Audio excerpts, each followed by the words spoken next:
Hello everyone, आज हम लोग पढ़ेंगे क्लास 5th का chapter number 4 mangoes round the year EVS का।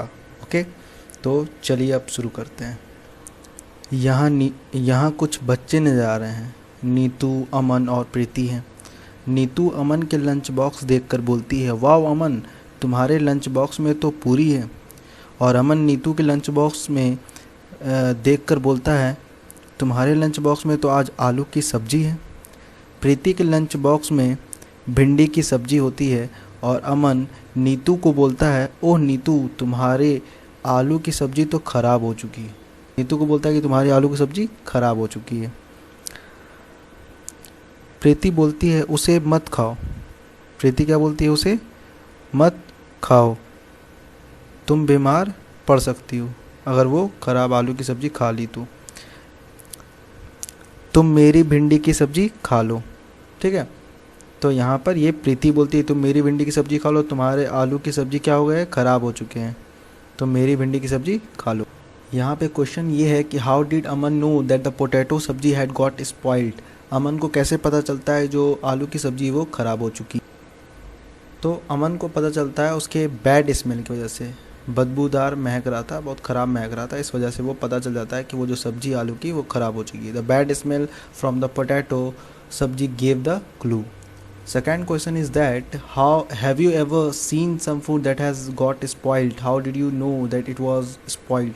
क्या आप लोगों ने वैसे फूड को देखा है जो ख़राब हो चुके, आप कैसे उसे पकड़ पाते हो कि वो ख़राब हो चुका है। तो हम लोगों ने ऐसे बहुत बार फूड को देखा है जो ख़राब हो जाते हैं, तो उसे हम पहचानते हैं उसके बैड स्मेल की वजह से। वो ख़राब महक रहा होता है, ठीक है, बैड स्मेल कर रहा होता है। और दूसरा ये है कि उसके कलर में भी चेंजेस आ जाते हैं, रंग में भी बदलाव आ जाते हैं। ठीक है, तो ख़राब स्मेल और रंग में बदलाव आने की वजह से हम लोग उसे पहचान जाते हैं कि वो क्या हो गया, ख़राब हो चुका है, स्पॉइल हो चुका है ना। यहाँ पे एक क्वेश्चन ये था कि प्रीति ने नीतू को कहा था कि तुम to eat, Preeti told Neetu not to eat the potato sabzi. Preeti ने नीतू को कहा था कि तुम आलू की सब्ज़ी मत खाओ। ऐसा प्रीति ने क्यों कहा था? तो ऐसा प्रीति ने नीतू को इसलिए कहा था ताकि अगर वो ख़राब सब्ज़ी खा ले तो उसके उसके उसके तबीयत ख़राब हो सकते हैं ना, और बीमार पड़ सकती है, ये हम कह सकते हैं। अब आपको अपने किचन में जाकर उन सब फूड आइटम्स के लिस्ट बनाने हैं जो आपके 2 से 3 दिन के अंदर ख़राब हो जाते हैं, और कोई ऐसे फूड के बारे में बताना है, लिस्ट बताना है जो करीबन 1 सप्ताह के बाद ख़राब हो जाते हैं, या फिर वैसे फूड आइटम के लिस्ट बनाने हैं जो करीबन 1 महीने के बाद वो ख़राब हो जाते हैं। तो 2 से 3 दिन के आसपास ख़राब होने वाले फूड प्रोडक्ट्स हो गए, मिल्क हो गए, दूध जो है 2 से 3 दिन के अंदर ख़राब हो जाएगा। ब्रेड हो गया, 2 से 3 दिन से ज़्यादा उसका लाइफ नहीं होता। दाल, फिर बॉइल्ड राइस, ये सब है 2 से 3 दिन के अंदर वो ख़राब हो जाते हैं। और वैसे फूड आइटम्स जो करीबन 1 सप्ताह और उससे ज़्यादा भी चल सके तो वो हो गए पोटैटो, टोमेटो यानी कि आलू, टमाटर, प्याज, केक एक्सेट्रा।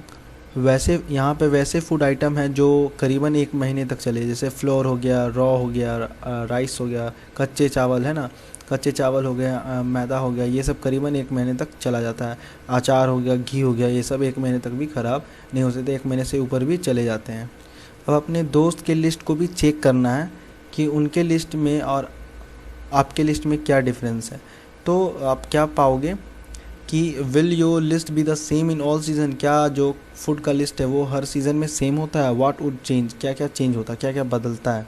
फ्रेंड लिस्ट को देखकर डिस्कस करना है क्लास में, तो यहाँ पे आप कह सकते हो my friend list also contains same similar items. मेरे फ्रेंड की लिस्ट का जो आइटम है वो भी मेरे ही तरह सेम है। Most of the cooked food gate spoiled in 2 to 3 days। लगभग पके हुए जो खाने होते हैं वो करीबन 2 से 3 दिन में ख़राब हो जाते हैं। Most of the raw vegetables get spoiled in a week. और जो कच्चे सब्जियां ये सब जो है वो करीबन 1 सप्ताह के अंदर ख़राब होते हैं। Most of the dry grains can last a month and more than a month. और कुछ ग्रेन्स जैसे सूखे चावल हो गए, गेहूं हो गए, तो ये सब क्या है, करीबन 1 महीना या फिर 1 महीने से ज़्यादा भी चले जाते हैं, है ना, वो ख़राब जल्दी नहीं होते, करीबन 1 महीने तक चल जाते हैं। इसमें एक और क्वेश्चन था, will your list be the same in all season, what would change. No the list will change in different season. तो हम लोगों के लिस्ट क्या होते हैं, हर सीज़न के अकॉर्डिंग चेंज होते हैं, बदलते रहते हैं। Food easily gets spoiled in summer than in winter. जो फूड है वो गर्मी में ज़्यादा ही बहुत ही जल्दी ख़राब होता है विंटर के अपेक्षा, यानी कि विंटर जो है ठंड के मौसम में जल्दी फूड ख़राब नहीं होता, लेकिन गर्मी के मौसम में बहुत जल्दी ख़राब हो जाता है। और बरसात के मौसम में एक्सेस मॉइस्चर की वजह से, नमी की वजह से क्या होता है कि फूड भी धीरे धीरे वो ख़राब हो जाता है। तो बरसात में भी जल्दी ख़राब होता है और गर्मी में भी जल्दी ख़राब होता है। गर्मी में गर्मी की वजह से ख़राब होता है, और बरसात में जो है वो नमी की वजह से फूड जो है ख़राब हो जाता है। When food gets spoiled in your house, what do you do with it? जब घरों में सब्जियां, घरों में फूड जो है, भोजन जो है वो ख़राब हो जाता है, तो आप क्या करते हो? We throw the spoiled food in the garbage bin. तो हम लोग उस खाने को हम लोग फेंक देते हैं। ऑब्वियस सी बात है कि उसे हम खाएंगे नहीं, क्योंकि फूड पॉइजनिंग हो जाएगा, है ना। तो उसे हम क्या करते हैं? डस्टबिन में फेंक देते हैं, गार्बेज बिन में फेंक देते हैं। Biji return the bread. Aman's Biji bread खरीदने मार्केट जाती है। जो शॉप से वो ब्रेड खरीद रही होती है उसमें बहुत भीड़ होता है। शॉपकीपर ब्रेड के पैकेट उठाकर बीजी को दे देता है। बीजी ब्रेड के पैकेट को देखती है और तुरंत लौटा देती है। तो यहाँ पे क्वेश्चन ये है, look at the picture of the bread packet here and guess why BG return it. यहाँ पे जो ब्रेड की पिक्चर है, इस पिक्चर को गौर से देखना है और बताना है कि बीजी ने उस ब्रेड के पैकेट को उस दुकानदार को क्यों लौटा दिया था। बीजी ने क्या पाया था? जो ब्रेड है उसमें एक्सपायरी डेट होता है, वो ब्रेड के डेट क्या हो गए थे? एक्सपायर कर गए थे। और जो ब्रेड है उसमें ब्लैक वेलवेटी स्पॉट्स बन गए थे। उन्होंने ये ऑब्ज़र्व, आप लोग यहाँ पे ब्लैक कलर के स्पॉट आप देख रहे हैं ना, ब्लैक कलर के स्पॉट, ये फंगस है। तो इसी से वो पहचान गई थी कि ये क्या हो गया है, ब्रेड ख़राब हो चुका है ना। तो और वो तुरंत रिटर्न कर देती है। और ब्रेड के ऊपर एक डेट भी लिखा होता है, वो डेट के थ्रू भी वो पहचान जाती है कि ये जो डेट है वो एक्सपायर कर चुका है, इसलिए यहाँ पे फंगस लग गया, ब्लैक स्पॉटी स्ट्रक्चर यहाँ पे डेवलप हो चुका है ना। यहाँ पे क्वेश्चन ये है कि आप जो पैकेट पे आप लोग क्या क्या लिखा हुआ देखते हैं?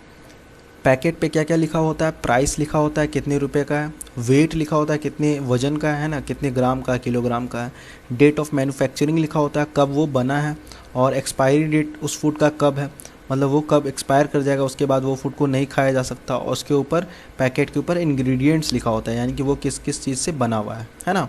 ये सब चीज़ उस पैकेट में लिखे हुए होते हैं। आप जब मार्केट जाते हो तो आप पैकेट पर क्या क्या देखते हो?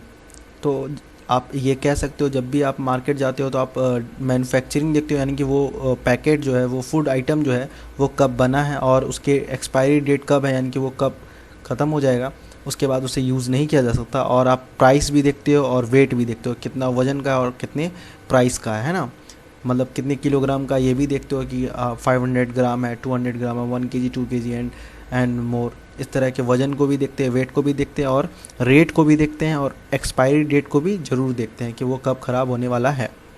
How does food gate spoiled?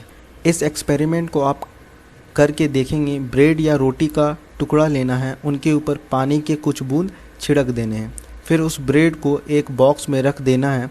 अब उस रोटी या ब्रेड में रोज़ क्या क्या बदलाव आ रहे हैं वो देखना है। इसे आपको एक चार्ट पेपर या फिर एक टेबल बनाकर उसे आपको लिखना भी है, कुछ इस तरह से, है ना। इस तरह से आप लोग को एक चार्ट पेपर बनाना है, इसमें आपको लिखना भी। तब आप लोग क्या देखेंगे कि जो पहला दिन होगा वो काफ़ी क्लैमी और काफ़ी सॉफ्ट होगा, ठीक है, काफ़ी वो सॉफ्ट होगा, मुलायम होगा, ठीक है, ब्रेड। और स्मेल जो है वो लाइट स्मेल, हल्के से स्मेल आ रहे होंगे, हल्के से स्मेल, ठीक है। और look by looking through hand lens के थ्रू अगर आप देखते हो तो वो नॉर्मल दिखेगा, कलर में भी वो नॉर्मल ही दिखेगा। सेकेंड डे में भी वही होगा, बट स्मेल जो है वो लाइट स्टिंकिंग स्मेल, थोड़ा सा बदबूदार स्मेल करने लगेगा, महकने लगेगा, ठीक है, वो ख़राब स्मेल करने लगेगा। और उसके जो देखने के बाद उसमें आपको क्या नज़र आएगा? Velvet like white layer, velvet like यानी कि वेलवेट की तरह, मखमल की तरह वो लेयर बनता हुआ नज़र आएगा, ठीक है। और उसके कलर जो है वाइट कलर के नज़र आएंगे। और तीसरे दिन आपको क्या नज़र आएगा? मॉइस्ट एंड सॉफ्ट, यानी कि नमी और मुलायम, नमी वाला ब्रेड नज़र आएगा, मुलायम नज़र आएगा।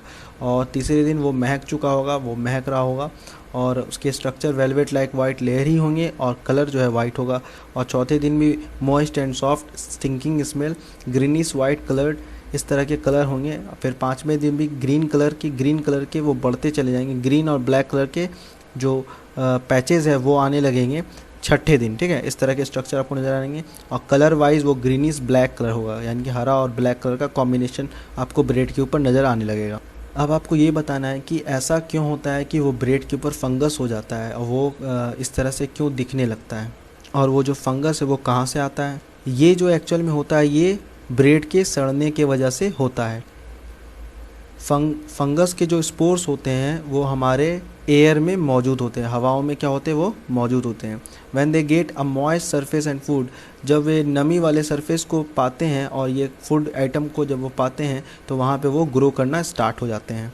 जैसा कि आपको पता है कि कुछ फूड आइटम ऐसे होते हैं जो तुरंत ख़राब हो जाते हैं, कुछ फूड आइटम कुछ दिन के बाद ख़राब होते हैं, कुछ फूड आइटम ऐसे भी जो बहुत दिन तक चलते हैं। तो उनके लिस्ट बनाने हैं, वैसे कौन कौन से फूड आइटम हैं उनके लिस्ट बनाने हैं, ठीक है। गर्मी और बरसात के मौसम में फूड जो है बहुत जल्दी ख़राब हो जाते हैं। फूड अक्सर ख़राब होने की वजह ये रहता है कि वो ओपन करके यानी कि खुले हुए उसे छोड़ दिया जाता है, तो भी वो फूड क्या हो जाते हैं, ख़राब हो जाते हैं। और अगर दूध को हम लोग बॉईल ना करें तो भी वो क्या हो जाएगा, ख़राब हो जाएगा। और हरी सब्जियों को अगर हम लोग गर्म और ह्यूमिड प्लेस यानी कि आर्द्रता वाले जगह पर, नमी वाले जगह पर रखेंगे तो वो ग्रीन सब्जी यानी कि हरे सब्जियां भी क्या हो जाते हैं, ख़राब हो जाते हैं।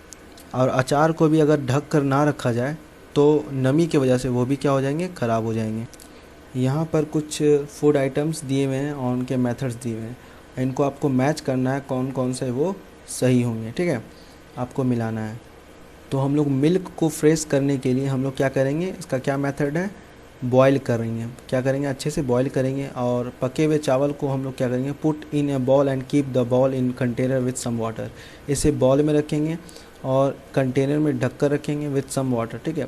और ग्रीन कोरिएंडर धनिया को rap in a damp cloth, कपड़े से इसे लपेट देंगे ताकि वो ख़राब ना हो। ऑनियन गार्लिक को keep it in a dry open place, प्याज हो गया, लहसुन हो गया, तो ये सब को क्या करेंगे, एक सूखे हुए प्लेस पे रखेंगे जहाँ वो ख़राब ना हो जाए मॉइस्चर की वजह से।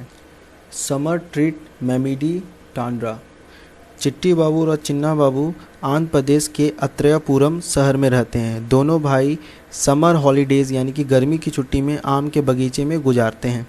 जब पेड़ों में फल लदे हुए रहते हैं तो वे लोग कच्चे आम को नमक मिर्च मसाला पाउडर डालकर खाते हैं। घरों में उसकी माँ कच्चे आम से अचार यानी कि पिकल्स बनाती है जो बहुत दिन तक चलते हैं, करीब 1 साल तक वो ख़राब नहीं होते।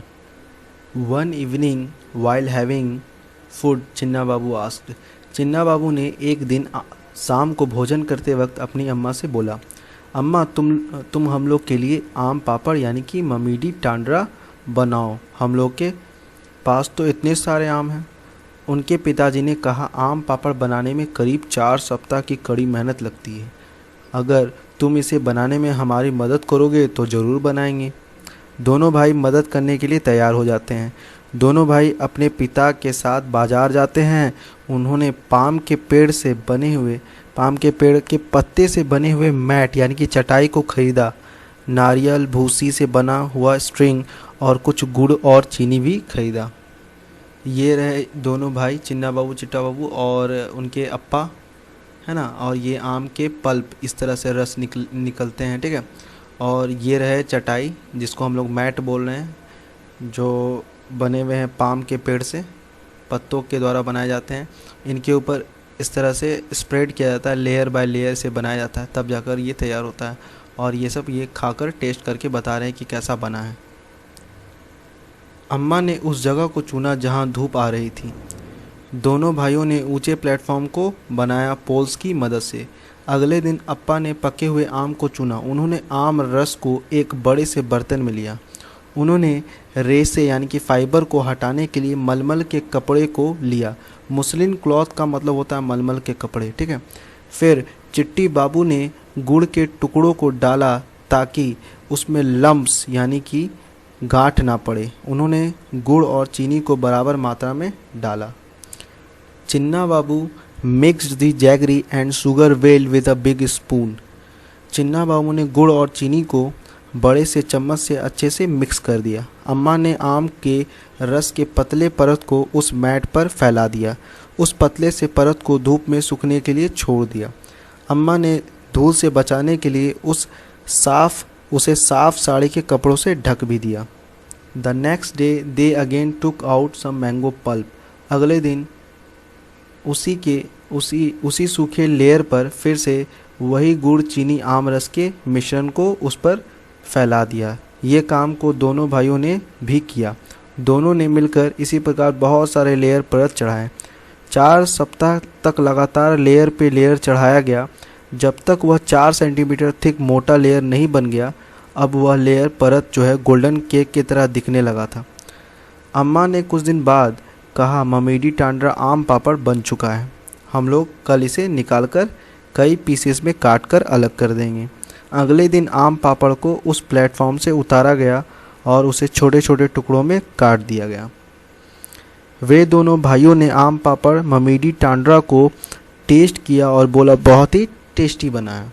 तो आप लोगों ने जाना कैसे ये बना। Why was sugar and jaggery mixed into the mango pulp and dried in the sun? Sugar और जैगरी, गुड़ और चीनी को क्यों मिलाया गया उस मैंगो पल्प के साथ, मैंगो के यानी कि आम के गूदे के साथ क्यों मिलाया गया और उसे धूप में क्यों छोड़ दिया गया सूखने के लिए। तो ऐसा इसलिए किया गया ताकि आम पापड़ बन सके, ममीडी टांडरा बन सके। ठीक है। अप्पा ने पके हुए आम को ही क्यों चुना ममीडी टांडरा बनाने के लिए, आम पापड़ बनाने के लिए अप्पा ने पके हुए आम को ही क्यों चुना। अप्पा ने पके हुए आम को इसलिए चुना क्योंकि उसमें ज़्यादा से ज़्यादा जूस निकल सके और उसमें फाइबर यानी कि रेशे जो है वो कम निकले, और इसलिए उन्होंने पके हुए आम को ही चुना आम पापड़ बनाने के लिए। दोनों भाइयों ने ममीडी टांडरा आम पापड़ को कैसे बनाया, आप लोग उसके स्टेप बाय स्टेप को लिखें। उन्होंने मार्केट से बहुत सारी चीज़ें खरीदी, जैसे कि पाम के पत्तों के पेड़ से बने हुए चटाई खरीदा, फिर पोल्स खरीदा, कैजुरीना पोल्स खरीदा, फिर स्ट्रिंग जो कोकोनट हस्क के भूसों से बनाए जाते हैं, फिर गुड़ और चीनी खरीदा। फिर उन्होंने प्लेटफॉर्म बनाया, उस पोल्स को लगाया और फिर उसके ऊपर मैट उसके ऊपर रख दिया। फिर मैंगो जूस को एक मुस्लिन क्लॉथ से, कपड़े से उसे फ़िल्टर किया यानी कि छान दिया गया ताकि वो मैंगो जूस के फाइबर क्या हो जाए, अलग हो जाए। फिर एक पतले से लेयर को उस मैट के ऊपर स्प्रेड कर दिया यानी कि फैला दिया, धूप में सूखने के लिए फिर से छोड़ दिया, और शाम को उस लेयर को ऊपर से कवर कर दिया किसी साड़ी से ताकि उसके ऊपर धूल ना चल जाए। ठीक है। Every day layer upon layer was added, हर दिन उसके ऊपर लेयर चढ़ाता चला गया। ठीक है। After about 4 weeks a thick golden cake of mamidi tandra could be made. तो करीब 4 सप्ताह के बाद मोटे से गोल्डन केक की तरह वो थिक हो चुका था, मोटा हो चुका था, और ममीडी टांडरा बन चुका था यानी कि आम के पापड़ अब बन चुके थे, वो गोल्डन केक की तरह दिखने लगा था, 4 सेंटीमीटर थिक हो चुका था। ठीक है। तो आपको ये बताना है कि आपके घर में पके हुए आम से क्या बनता है और कच्चे आम से क्या बनता है। तो हम लोगों के घर में कच्चे आम से अचार बनता है, चटनी बनता है, और पके हुए आम से मैंगो जूस बनता है, मैंगो शेक बनता है, इस तरह के आम पापड़ बनते हैं। अब आपको अचार के लिस्ट बनाने हैं। ठीक है। और अपने दोस्तों के बीच में उस लिस्ट को शेयर भी करना है। तो अचार बहुत सारे चीज़ों से बनते हैं, जैसे आम के अचार, आंवला के अचार, चिल्ली के अचार यानी कि मिर्च वाला अचार, नींबू अचार, फिर जैक फ्रूट के अचार, कैरोट के अचार, गाजर के अचार, रेडिश के अचार, फिर पोटैटो के अचार, इन सभी के अचार बनते हैं। क्या आपके घर में किसी भी प्रकार के अचार बनते हैं और वो अचार कौन बनाते हैं, ठीक है, आपको ये बताना है। तो हम लोग कह सकते हैं हमारे घर में बहुत प्रकार के अचार बनते हैं, जैसे आम के अचार, चिल्ली के अचार यानी कि मिर्च के अचार, नींबू के अचार, जैक फ्रूट के अचार, है ना, इन सभी के अचार बनते हैं। और कौन बनाता है? माँ बनाती है ना। My mothers makes this pickle, she learned it from my grandmother, वो अपनी दादी माँ से, अपनी नानी माँ से सीखी। तो आपको ये बताना है कि अचार में किस किस प्रकार की चीज़ मिलाए जाते हैं ताकि आपके अचार बन सके, उसके रेसिपी क्या होते हैं, ठीक है। जैसे कि हम लोग उदाहरण के तौर पे आम के अचार को ले लें तो इसमें नमक मिलाए जाते हैं, मैंगो के पिकल यानी कि आम के गूदे हैं ना, इनके टुकड़ों को लिया जाता है, रॉ मैंगोस कच्चे आम को लिया जाता है, टर्मरिक पाउडर यानी कि हल्दी के पाउडर को लिया, फिर रेड चिल्ली पाउडर, कुछ मिर्च मसाले को भी लिया जाता है, coriander powder, mustard seeds, aniseed, methi, kalonji, salt, oil etcetera को लिया जाता है इस अचार को बनाने के लिए। प्रोसेस क्या है? Raw mango is cut into small pieces, कच्चे आम को क्या करना है, छोटे छोटे टुकड़ों में काट देना और उसे धो देना है। It is sun dried for a day to remove some moisture, इसे धूप में सूखने के लिए छोड़ देना है ताकि उसके अंदर की नमी को दूर किया जा सके। उसके मॉइस्चर को कम किया जा सके। All the spices are mixed with raw mangoes, और जितने भी मसाले हैं उसे कच्चे आम के टुकड़ों में मिक्स कर देना है। Then the mixture is put in glass और पोर्कलैन जार, अब उस मिक्सचर को एक ग्लास के पोर्कलैन जार यानी कि ट्रांसपेरेंट जार में डाल देना है।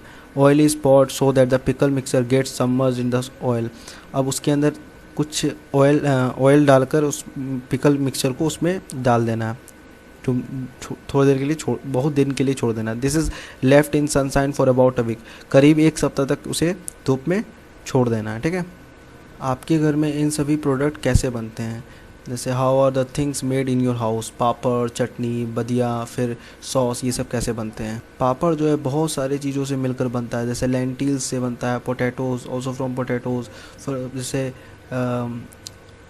आलू के पापड़ भी बनते हैं ना, उसे एक तरह से ग्राइंडिंग मशीन से उड़द दाल के द्वारा मिक्स करके भी बनाए जाते हैं। फिर सॉल्ट के, फिर बहुत सारे मसाले उसमें मिक्स किए जाते हैं ताकि उसमें एक अच्छा टेस्ट आए, टेक्सचर आए, चटपटा लगे। This papad is roll out from the dough, this is left in the sun for drying, इसे सुखाया जाता है धूप में और फिर छोड़ दिया जाता है। सूखने के बाद उसे तेल में छानकर उसे निकाल के पापड़ का यूज़ किया जाता है। चटनी बनाने के लिए क्या करते हैं हम लोग, मिक्सी में धनिया पाउडर, मिर्ची, ये सब को मिक्स करके उसे हम लोग कुछ ग्रीन चिल्ली के साथ मिक्स करके उसे पेस्ट बना लेते हैं। फिर उसमें नमक डाला जाता है ताकि एक अच्छा टेस्ट आए। This chutney is normally eaten fresh, अब ये चटनी हम लोग फ्रेश खा सकते हैं। It can also be preserved for some days by adding oil on it, अब उसमें कुछ तेल डालकर उसे कुछ दिन और के लिए भी प्रिजर्व किया रखा जा सकता है, उसे खराब होने से बचाया जा सकता है। बदिया जो है वो उड़द से बनता है। उड़द के दाने जो है उसे लगभग एक रात तक उसे पानी में डुबो कर रखा जाता है and then ground into a coarse paste, और उसे एक पेस्ट में तब्दील कर दिया जाता है, पेस्ट में बदल दिया जाता है मिक्स करके। Salt and spices are added as per taste, नमक और कुछ मसाले को मिक्स किया जाता है अपने टेस्ट के अनुसार, स्वाद अनुसार उसे मिक्स किया जाता है।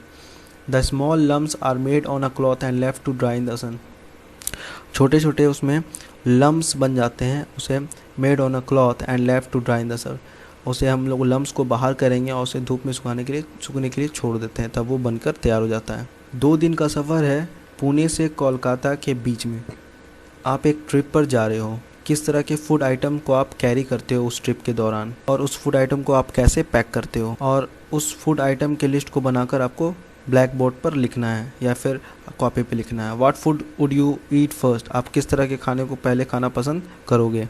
हम लोग उस फूड आइटम्स को लेकर जाएंगे जो जल्दी से ख़राब नहीं होते और उसे सूखे हुए कंटेनर में डाल देंगे और पैकेट में रख देंगे, जैसे बिस्किट हो गया, चिप्स हो गया, सूखे हुए फ्रूट्स, ड्राई फ्रूट्स हो गए, ड्राई स्वीट्स हो गए, सत्तू, ग्राम पाउडर, फिर कर्ड, चिवड़ा, इस चूड़ा, ये सब जो है ये सूखी चीज़ हो गई, ये जल्दी ख़राब नहीं होते। हम लोग ट्रिप पे सबसे पहले पूरी और सब्ज़ी को खाकर ख़त्म करेंगे क्योंकि वो बहुत जल्दी ही क्या हो जाते हैं, ख़राब हो जाते हैं, इसलिए वो पहले ही खाकर ख़त्म कर देंगे।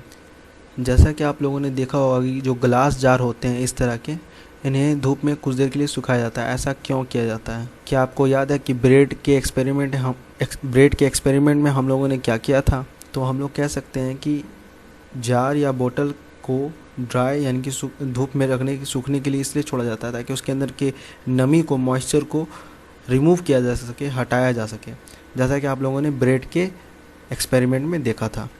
इस क्वेश्चन के आंसर आप लोगों को नीचे आपको लोगों को कमेंट बॉक्स में देना है, ठीक है। तो फिर मिलते हैं नेक्स्ट वीडियो में, तब तक के लिए good bye, take care. Channel को सब्सक्राइब करिए, वीडियो को लाइक करिए, अपने दोस्तों के बीच शेयर करिए वीडियो को। तब तक के लिए फिर मिलते हैं, और इस वीडियो के क्वेश्चन आंसर के PDF के लिंक मैं डिस्क्रिप्शन बॉक्स में दे दूँगा, वहाँ से आप लोग डाउनलोड कर सकते हो। Okay, bye.